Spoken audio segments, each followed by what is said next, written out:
Una torta facilissima e veloce da preparare è la versione estiva di una torta alle mele che ho pubblicato qualche mese fa e che mi avete chiesto anche per l'estate, quindi ciao a tutti da Paolo, bentornati sul canale Cibo Dentro. Oggi torta alle pesche. Avrete bisogno di 6 pesche per fare questa torta, 4 per l'impasto e 2 per la decorazione. Se potete scegliere, mettete nell'impasto quelle più mature che tanto poi andranno frullate e lasciate quelle più sode per la decorazione. Dividetele a spicchi, eliminategli la buccia e mettete in una ciotola abbastanza capiente.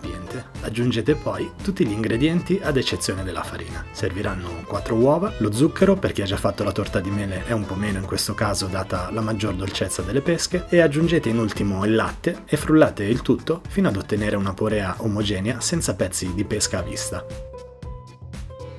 Dopo aver miscelato tutta la fase liquida della torta, addensate con la farina setacciandola con un colino a maglie strette.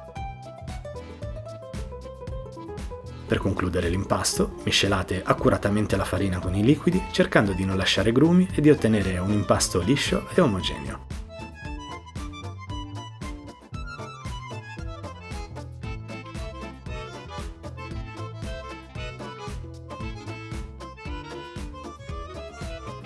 Io le pesche per la decorazione non le sbuccio perché mi piace l'effetto cromatico un po' più scuro che creano le fettine in superficie. Dividetele a metà, poi affettatele creando delle fettine abbastanza sottili. L'impasto è piuttosto liquido, quindi vi mostro brevemente come foderare al meglio la vostra tortiera con carta forno. Incastrate un foglio di carta sul fondo e ritagliate l'eccesso aiutandovi con una forbice. Misurate poi la circonferenza della tortiera con un altro foglio, arrotolatelo e tagliatelo all'altezza del bordo superiore. Ungete quindi il bordo della tortiera con un pezzetto di burro e srotolateci sopra la carta forno che avete appena ritagliato.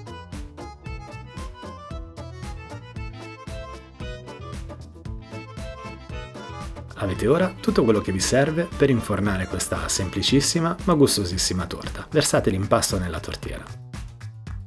Io per decorarla parto dall'esterno appoggiando le fettine una sopra l'altra, tenendo le parti con la buccia tutte dallo stesso lato.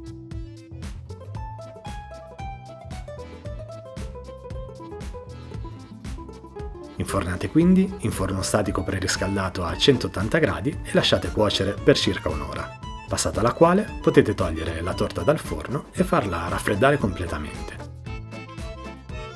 Sfruttate nel frattempo il calore che ancora emana la torta per lucidare le fettine di pesca con un paio di cucchiai di confettura se l'avete alle pesche, ma va bene anche di albicocche in alternativa o comunque un gusto che non sovrasti quello della pesca. Aiutatevi con un pennellino per distribuire la confettura su tutte le fettine e spargetela su tutta la superficie. Nel caso ne aveste messa troppa, toglietela con un cucchiaino dopo aver lucidato bene tutte le fettine.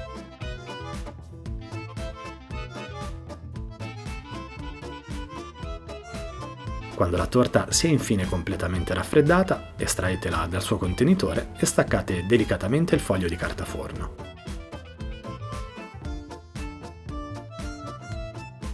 Trasferitela su un piatto da portata e servite. Questa è una torta morbida e cremosa che si scioglie in bocca e che ha un intenso profumo e aroma di pesca. Si prepara in 10 minuti a parte la cottura e può diventare, a mio parere, la maniera migliore per utilizzare delle pesche che sono diventate troppo mature, dato che poi verranno frullate. È una scelta sicuramente più invitante della classica macedonia di riciclo. Io con questo dolce estivo, al profumo di pesca come ogni giovedì vi saluto, augurandovi buon divertimento e buon appetito, e vi aspetto giovedì prossimo, sempre dalle 11 del mattino, qui su Cibo Dentro. Ciao!